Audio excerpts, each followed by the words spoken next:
जब से सास ने काशी वास लिया, खूब गुलछरे उड़ाती है ससुरी। पता नहीं क्या देखा साहब ने, तुम्हारी जूती के नोक के बराबर भी नहीं है। पर पुरुष को क्या केवल नारी का सौंदर्य ही बांधता है? कभी सुंदरी पत्नी पति को वश में नहीं कर पाती, और कभी काली कलटी चुड़ैल सी बदशक्ल स्त्री भी सुंदर पुरुष को अपने काले चरणों का दास बनाकर छोड़ देती है। एकहरे बदन के मल्लिका के चेहरे में सिवाय दो बड़ी बड़ी धनुष से खींची आंखों के और कुछ भी नहीं था, किंतु उन्हीं दो रसीली आंखों ने उसके मादक सौंदर्य की बागडोर संभाल ली थी। उस चंचल मुखड़ा रमणी के कटाक्षों में, हंसी में, आचरण में कहीं भी संयम का अंकुश नहीं था।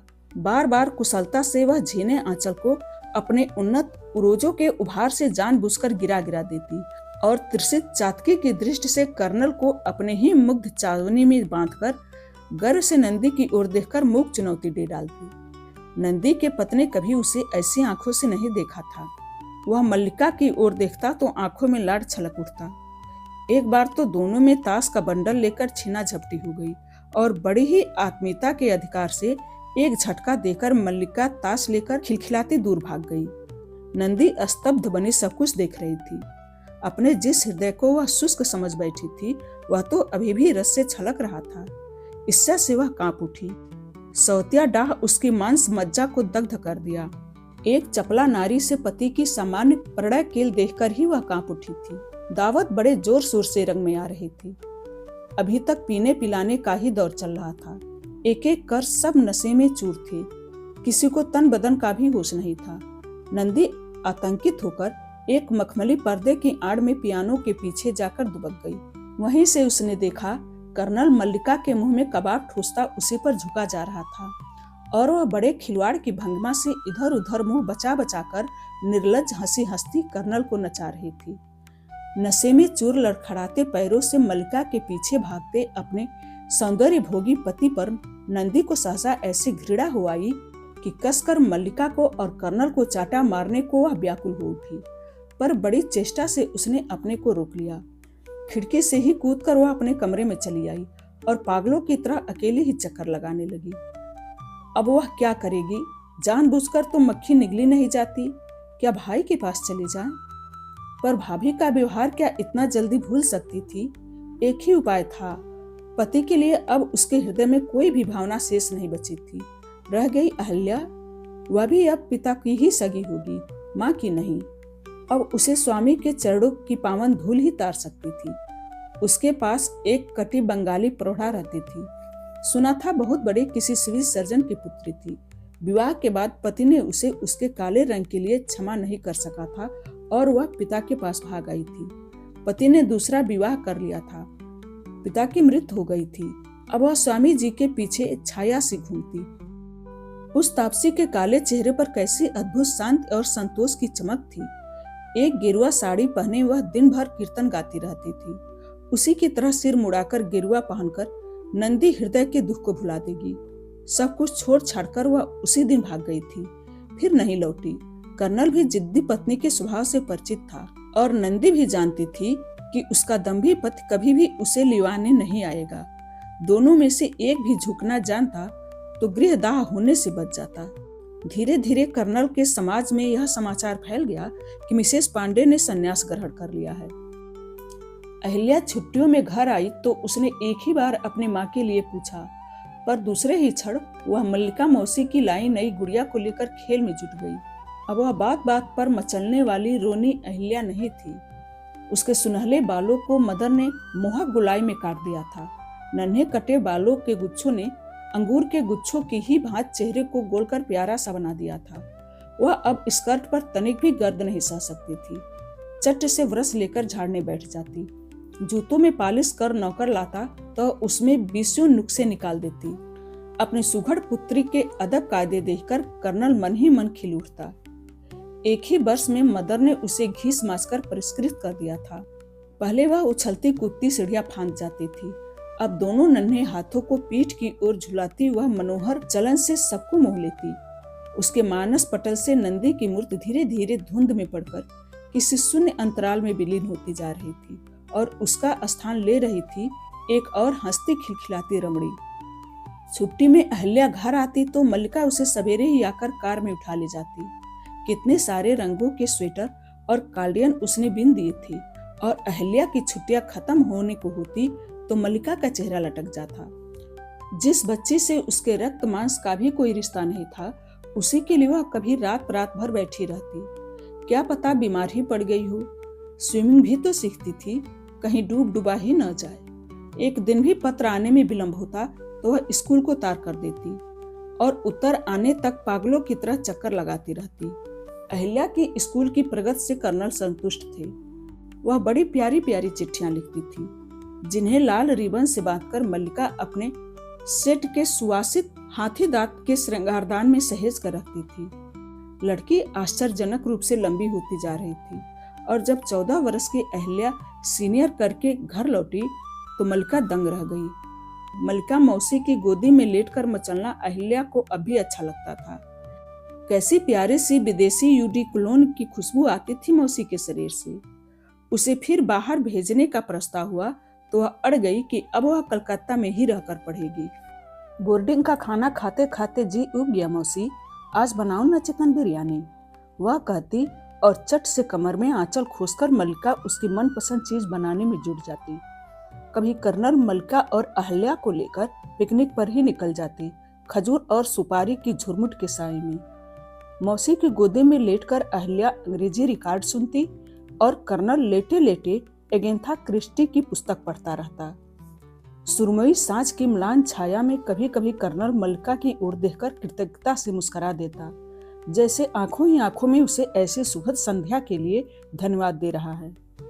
राखाल सरकार एक मोटर एक्सीडेंट में बुरी तरह घायल होकर दिमाग और जुबान दोनों ही खो बैठी थी। पंगु पति को इनवैलिड चेयर और एंग्लो इंडियन नर्स को सौंपकर मल्लिका ने पति का ऑफिसी पद ग्रहण कर लिया था। अब वह कर्नल की प्राइवेट सेक्रेटरी थी। Pandey motors, Pandey jute mill, Pandey steel, सबके कारोबार की जड़ें मल्लिका की ही मुट्ठी में थी। कर्नल स्वभाव से ही रसिक प्रवृत्ति का था। उसके जीवन में नित्य नई मल्लिकाएं आती रहती थी। मल्लिका भी उसके अस्तित्व से एकदम ही अनभिज्ञ नहीं थी, किंतु वह जानती थी कि कर्नल के हृदय के ताले में केवल उसी की चाबी घूमती थी। अहिल्या बीए में थी। आधुनिका किशोरी को पिता और मल्लिका के अद्भुत रिश्तों का ज्ञान नहीं था, ऐसा भी नहीं था, किंतु फिर भी वह मल्लिका को सचमुच ही प्यार करती थी। मल्लिका का शासन, स्नेह और व्यक्तित्व उसे सर्वदा जकड़े रहता था। मल्लिका से बिना पूछे वह घर के बाहर पैर भी नहीं रखती थी। उस शासन में कहीं भी कठोरतापूर्ण स्वामित्व की भावना नहीं थी, वह था केवल स्नेह का शासन। मल्लिका अब श्रृंगार की नहीं, वात्सल्य की मूर्ति थी। उसकी बड़ी बड़ी आंखों में घनभूत विषाद की रेखा को कर्नल भी नहीं देख पाता था। लोकापवाद का उसने स्वेच्छा से ही वर्ण कर लिया था। समाज की दृष्टि में वह एक निर्लज्ज दुराचारिणी ही तो थी। उसके अर्धमिलित नयनों का वैभव भी अब धुंधला पड़ गया था। मल्लिका के पास निजी सौंदर्य पहले से भी सामान्य ही था, किंतु उसी सामान्य ईंट पत्थर से उसने अपने सुरुचिपूर्ण श्रृंगार प्रसाधन की भित्ति पर ही अपने व्यक्तित्व का सुदर्शन महल खड़ा किया था। किंतु अहिल्या को विधाता ने मुक्त हस्त से ही सौंदर्य दान दिया था। उसने अपनी माँ का ही नहानी चंपई रंग पाया था और पिता के चेहरे की भव्य गढ़न। प्रशस्त ललाट के बीच से मांग निकालकर और नन्हे सीप से सफेद कानों की सफेदी को कृष्ण के पास के वैभव से तनिक ढाक कर कैसे और भी मनोहारी बनाया जा सकता है, यह उसने मल्लिका से ही सीखा था। कानों के आरक्त अग्रभार में दमकते उसके मद्रासी हीरो के कर्णफूल, गले में झूलता नवरत्न का पैंडल या लंबी अंगुलियों में पड़ी मुक्ता नीलम की अंगूठी, प्रत्येक आभूषण में मल्लिका की ही कल्पना रुच का प्रदर्शन होता। आभूषण विहीन होने पर भी अहिल्या तपे सोने की सी दमकती। बचपन से ही वह मल्लिका के अंतःकरण का समर्थन लेकर चली थी और मल्लिका की विलासी काया निष्प्राण होकर भी उस पर छाया की तरह मरड़ाती थी। अपने एक से एक दामी साड़ियां, बड़े शौक से गढ़वाए गए आभूषण सब उसने अहिल्या को ही उपहार में दे डाली थी। आज तक किसी भी दावत में बिना अहिल्या की सहायता के ही मल्लिका पूरा आयोजन कर डालती थी, पर इधर सास और बड़ी ननद के बच्चों के आ जाने से वह चटपट ऑफिस से ही घर चली जाती थी। पति के अस्वस्थ हो जाने के पश्चात उसने पति के ही वेतन पर कर्नल के सेक्रेटरी का पद ग्रहण कर लिया था। काशीवास ने गृह प्रतिष्ठा सास का भी कभी कभी पुत्र का मुंह घर खींच लाता। फिर तो सुअवसर पाकर ननद भी आ जाती और माँ बेटी सत कंठों में मल्लिका की अपकीर्ति फैला देती। पर फिर भी मल्लिका हार नहीं मानती। पति के असंतोष एवं प्रसन्नता का तो प्रश्न ही नहीं उठता था। जब तक उसके मुंह में जुबान थी तब भी वह बेचारा रूपदार पत्नी की छाया में सुकड़ा समा रहता। अब तो विधाता ने विवेक और बाड़ी दोनों से ही वंचित कर दिया था।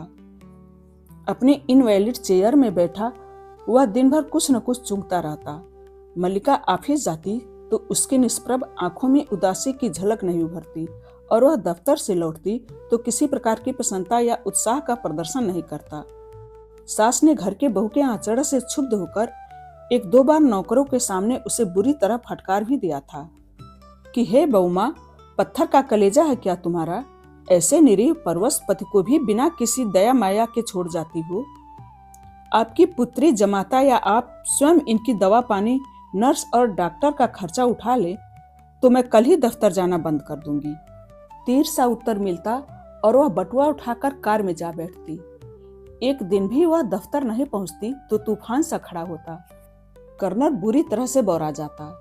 कभी कोई बाउचर नहीं मिलता, कभी कोई ड्राफ्ट खो जाता, स्टोनो की टाइप की गई चिट्ठी में 20 गलतियां निकल जाती। 4 बजे एक मीटिंग होती तो 5 बजे उसका ध्यान आता। घंटी बजाकर बेरा को बुलाता तो वह भी गायब होता। मल्लिका कर्नल के जीवन की घड़ी की चाबी थी, बिना जिसके उसका एक पल भी सार्थक नहीं था। किस कमीज के साथ वह कौन से स्टैंड पहनता है, काले सूट के साथ पॉइंटेड टी का जूता पहना जाएगा या फ्लैट, यह सब मल्लिका ही जानती थी। एक ही नहीं, 20 छोटी छोटी बातों को मल्लिका की अनुपस्थिति रोक देती। अहिल्या की 19वीं वर्षगांठ की छठा अब के निराले की होगी कर्नल, क्योंकि इस बार वह टीन एजर्स की अंतिम गोष्ठी होगी। थैंक गॉड कहकर मल्लिका अहिल्या की ओर देखकर स्नेह से मुस्कुराकर ऐसे चिढ़ा उठी जैसे अहिल्या की मित्र मंडली का गुरुभार वहन करने की मुक्ति उसे सचमुच ही गुदगुदा गई हो। वाह रे मौसी, लगता है मैं भी आपको भारी ही हो गई हूँ। क्यों? पगली कहीं की, तू भला क्यों भारी होगी? पर तेरे फिरंगी मित्रों की टोली क्या आसानी से निभाया जा सकता है? चा चा चा वाला तेरा मित्र रैक्सी, बाउल गांव से नंदी की छतें भी फाड़कर उखाड़ देने वाला तेरा दूसरा बंधु समीर गांगुली, तेरे पापा की पूरी विस्की एक सांस में गटक जाने वाला रूसी, यही क्या कम है? अहिल्या अपने रेशमी ड्रेसिंग को डालकर फूलदान बदलने लगी। श्रावण का महीना था। सस्य श्यामला बंगभूमि अपने पूर्ण यौवन पर थी। मिलों से उठते धुएं की काली लकीर भी श्रावण की हरितमा को काला नहीं कर सकी थी। माली ने मेहंदी की झाड़ियों पर अभी अभी पानी डाला था। भीगी मिट्टी की सुधी गमक से मिली मेहंदी की सुगंध ने नशे के जाल की तरह फैलकर कोठी को घेर लिया था। बावर्ची खाने से मदमस्त मसालों में पके नाना व्यंजनों की खुशबू की लपटें आ रही थी। बरामदे में 3-4 नौकर पीतल के फूलदान एस्ट्रे की बड़े बड़े मूर्तियों को पालिश से चमका रहे थे। संध्या होने तक नंदी की छटा ही निराली थी। लंबी लंबी कारों का जुलूस सा बरसाती में न सिमट सकने से गेट तक लग गया था। ग्रे मैसूर सिल्क की साड़ी में मल्लिका ही कर्नल के मित्रों की अभ्यर्थना कर रही थी। अहिल्या अभी भी तैयार नहीं हुई थी। उसे घंटों क्या पहनूं और क्या न पहनूं सोचने में ही लग जाते थे। उसे घंटों क्या पहनूं और क्या न पहनूं सोचने में ही लग जाते थे। बड़ी कठिनता से मनाकर मल्लिका ने उसे एक जयपुरी लाल बांधनी निकालकर दे आई थी। पतली पारदर्शी लाल चुनरी में वह दुल्हन सी ही लगेगी और फिर मल्लिका चाहती भी थी कि वह आज दुल्हन ही लगे। उसने आज अपने बहन के पुत्र रिनेन को भी दावत में निमंत्रण दिया था। रौनेन बसु लंबा चौड़ा सुदर्शन तो था ही, लखपति पिता का इकलौता पुत्र भी था। 7 वर्ष विलायत पढ़कर लौटा था और आते ही उसे आसाम में चाय बागान में बहुत बड़ी अफसरी भी मिल गई थी। इस कहानी का शेष हिस्सा अगले वीडियो में। धन्यवाद।